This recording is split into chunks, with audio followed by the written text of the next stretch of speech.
Welcome to the Investment Guide, where we study, learn, kilatis, and investigate the different investment platform that's available for you.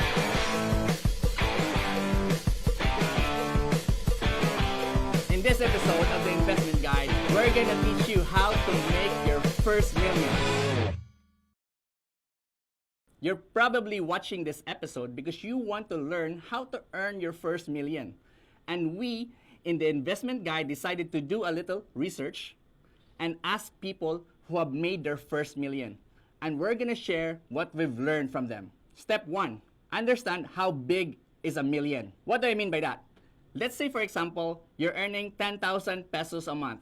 If you're earning 10,000 pesos a month, that means you need to save 100 months of your salary or 8.3 years of your salary in order to become a millionaire. Is it difficult? Tell me about it. Because it means that you don't eat, you don't pay taxes, you don't pay your rent in order to save that full month salary. Or if you're a real estate broker and you're earning 50,000 of commission per property that you've sold, that just means you have to sell 20 properties to get to your first million. And if you're selling 2 properties a month, that just means that you're 10 months away to becoming a millionaire. On the other hand, if you're an insurance agent and you're earning around 15,000 per person who gets insurance from you, that just means that you're around 66 people away from your first million. How much more if you are earning more per month? That just means that the amount of time to become a millionaire is shortened. So now we know that almost everybody can become a millionaire. You just need to calculate how much effort that you need to put on to get there. Now, if you feel like gamay ram kog sweldo, imposible man sa ako Now, this is step number 2 for you then. Step number 2 is augment your income. If tan-aw nimo, gamay ra gyud ang mo flow in nga kwarta, you need to find ways in order to find other source of income. Some people call it establishing multiple streams of income. So that means, if you're a full-time employee, maybe it's time for you to become a sidepreneur. Meaning to say, kuha kag sidelines, or you become a partner of an entrepreneur. So here's an example. If you're working from 8 to 5, maybe you can spend your 6 to 10 on something that you're passionate about. Maybe you're passionate about selling something online, or you're passionate about selling your work, or maybe you're passionate about cooking and you can sell your goodies online. So you can spend that time in order to augment your income. I know someone who's working in a BPO or a business process outsourcing company. After their shift, they would take turn on taking care of their side business called an after shift restaurant, where their fellow BPO employees or colleagues would go there and eat with them. Isn't that a good idea? Or you can be a virtual assistant, or a VA for short. If you don't know what a virtual assistant is, feel free to Google and you will find out the different opportunities that has been available for many Filipinos out there. Some people even earn as much as 20 to 50,000 extra income outside of their work.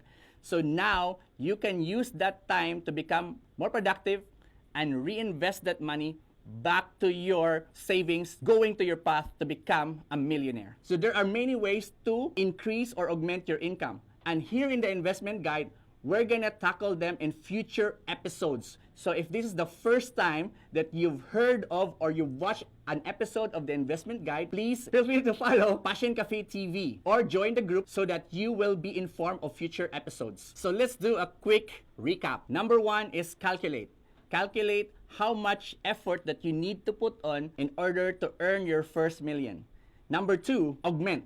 Augment your income. Find ways and means in your free hours to earn more money so that you can invest it into your path to become a millionaire. And third, shortcut. This means to say that you don't have to work the whole 10 years in order to build your first million. Naay daghang paagi para ikaw ma-shortcut ang imuhang pagka-milyonaryo. Unsa man ni? This is what we call investment vehicles. So there are vehicles out there or mga ways asa nimo i-invest imong kwarta in order ka mo earn sila og certain interest. So what's an example of this? So here are few basic ways where you can get interest from your money. Number 1 is called savings account.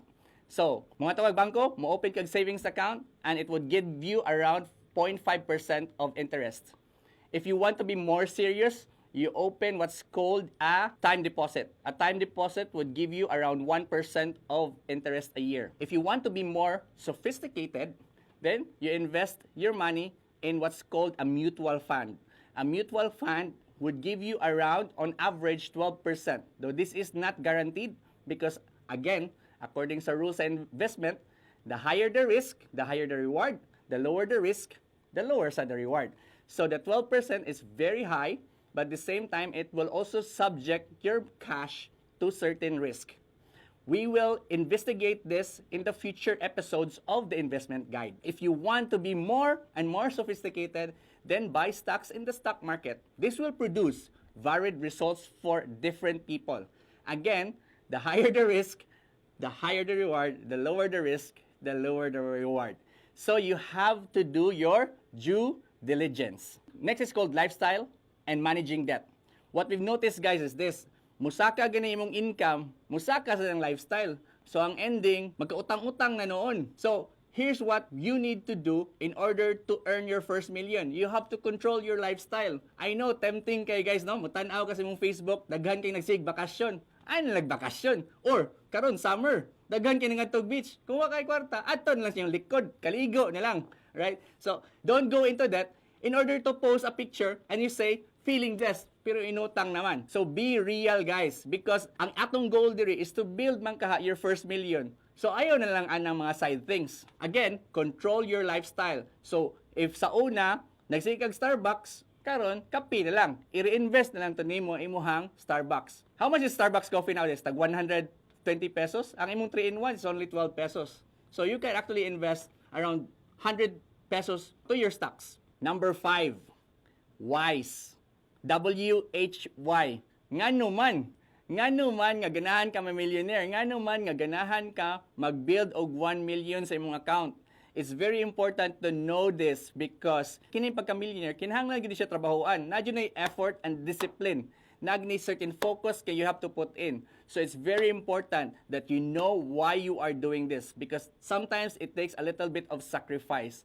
It's very important to go back to your why and know unsa may purpose nimo nganong ganahan na nimo buhaton. So I hope you guys enjoyed this show. If you have, zero to millionaire stories, please message us. We would like to share it, to other people so that they will be inspired. If you think, I missed something, maybe na kay masuggest nga additional information, comment it and we would like, to read it and, reply to it.